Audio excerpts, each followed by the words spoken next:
पियाज षंडा आउ आलू को केबे एमिति भाजिजंती कि जदि भाजी नाहंती तेबे थरे एमिति भाजंतु देखिबे एते स्वादिया लागिबो। विशेष करी पखाळ भातरे जमिजिबो।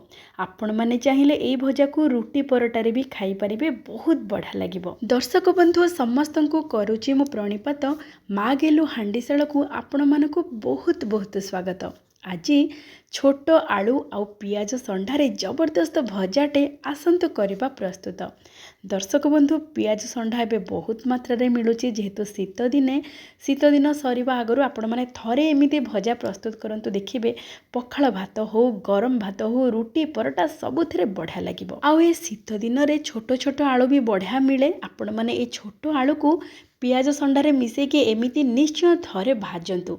एबे आमे कोन करबा ना, पियाज षंडा को टिके मोटा मोटा पियाज षंडा नबा, ताको भल भाबरे धोई देबा। देखंतु एमिति टिके लंबा लंबा करके काटिबा, बेसी गुंडे की काटिबानी। देखंतु दर्शक बंधु एठी आमे पियाज षंडा काटिकी टिके कड़कु रखी देबा। तापरे नबा छोट आलू। एई भजा पई आपण माने चेष्टा करिवे छोट आलू नबाकू। जदि छोट आलू न थाए ताहले बड़ आलू को छोट छोट करके काटी देबे। एठी देखंतु छोट आलू को प्रथमे आमे भल भाबरे 3-4 थर धोई देबा। देखंतु केते माटी पानी अछि। प्रथमे आमे ताको भल भाबरे सफा करके चोपा सहित नबा।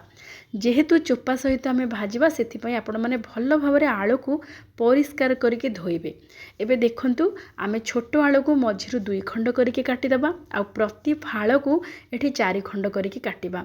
देखंतु एमिति पतला पतला, बेसी भी पतला नुह कि बेसी भी मोटा करबानी। एमिति आमे आलू को टिके काटी देबा। गोटे आलू को 8 खंड करके एमिति लंबा लंबा करके काटिबा। जेहेतु आमे पियाज षंडा को टिके एमिति लंबा करके काटिचे, आलू को मध्य सेमिति काटिबा। एठी आलू को काटी सारिबा परे पानी रे पकेकी रखिबा। आलू पानी रे पकेकी रखिला कला पड़िबनी। एबे देखंतु कड़े नै जिबा। मीडियम फ्लेम रे कड़े को बसेकी गोटे बड़ चामच दे देबा सोरिष तेल। सोरिष तेल रे प्रस्तुत करिबे ई भजाटी को। तापरे गोटे छोट चामच जीरा, गोटे छोट चामच सोरिष को फुटै देबा। एठी जीरा सोरिष फुटी गला परे सुखिला लंका आउ आमे जो आलू को धोईकी रखिथिले पानी रो काढिकी एठी दे देबा। आ गोटे मिनिट पई मीडियम फ्लेम रे टिके भाजी देबा। एबे लूण जमा दबानी, भाजी देके टिके घोड़े देबा। आउ खेळेकी रखिबा, बिल्कुल गदेकी रखिबेनी। एबे गोटे मसलाटे प्रस्तुत करिबा। सेथि पई आमे नबा गोटे छोट चामच जीरा, गोटे छोट चामच नबा कला सोरिष, गोटे छोट चामच नबा हळदिया सोरिष। जदि हळदिया सोरिष न थाए तले 2 चामच आपण माने नै पारिबे कला सोरिष। ता सहित दे देबा 10-12 टी गोलमरिच। गोलमरिच टिके पकेबे, बहुत बढ़िया लागिबो। ता सहित स्वाद अनुसार लूण, सुखिला लंका, कंचा लंका और रसुण टिके अधिक देबे। मु एठी 10-12 कोला रसुण नेछि।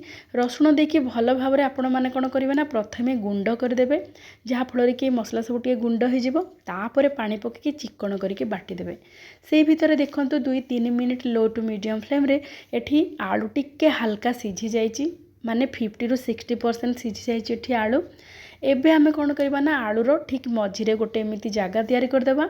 से भितरे आमे जो मसला बाटिकी रखिले सोरिष मसला, से मसला को एठी दे देबा। तापरे आमे पियाज षंडा काटिकी रखिथिले, से पियाज षंडा को मध्य मसला ऊपर दे देबा। एठी हमर आलू टिके हल्का मोटा मोटा अछि, जेहेतु आमे आगो आलू को देकी 2-3 मिनिट पई छाडी देले, जहा फଳରେ कि आलू अधा अधि एठी सिझी जाईची। तापरे आपण माने मसला देकी पियाज षंडा पकेइले बढ़िया भाबरे आपण माने टिके गोटे मिनिट पई टिके मीडियम फ्लेम रे कसे देबे। तापरे पूरा लो टू मीडियम फ्लेम करिकी घोड़ेकी 5 ରୁ 7 मिनिट पई छाडी देबे, जहा फଳରେ कि पियाज षंडा पूरा नरम हो जिवो, आलू मध्य पूरा पूरी सिझी जिवो। आ मसला बढ़िया भाबरे आलू आउ पियाज षंडा सहित मिसिकी बहुत बढ़िया भाबरे पूरा लागिकी रहिबो। एठी देखंतु मसला आउ आलू पियाज षंडा भल भाबरे गोटे मिनिट आमे कसी देइचे। एबे लो टू मीडियम फ्लेम करिके घोड़ेकी रखी देबा 5 ରୁ 7 मिनिट पई। एठी देखंतु 5 मिनिट भितरे आमर एठी आलू आउ पियाज षंडा बढ़िया भाबरे भाजी हे गलानी। टिके हल्का हल्का ताको टिके पोड़ पोड़ कर देबा, बेसी भी पोड़िबेनी, हल्का पोड़ पोड़ करिवे, बहुत बढ़िया लागिबो। जेहेतु पियाज षंडा टिके मिठालिया लागिबो, ता सहित आमे जो मसला प्रस्तुत करके देइचे टिके रागुआ हेकी रहइबो। आ रसुण रो फ्लेवर बहुत बढ़िया लगे आपण मैंने एमती गरमा गरम परसी दिंतु पखाड़ भात सहित हो रुटी परोटा सबुथिरे बहुत बढ़िया लगे बनातु खातु समस्त को खुआतु आज प्रस्तुति आपण मानक केमिति लगिला विनम्रतार सहित अनुरोध निश्चय जनइबे भल लगी लाइक शेयर सब्सक्राइब करने सहित हाइप करदेवे आज ये पुणी देखा आउ गोटे चलचित्र आउ गोटे व्यंजन सहित जय जय जगन्नाथ।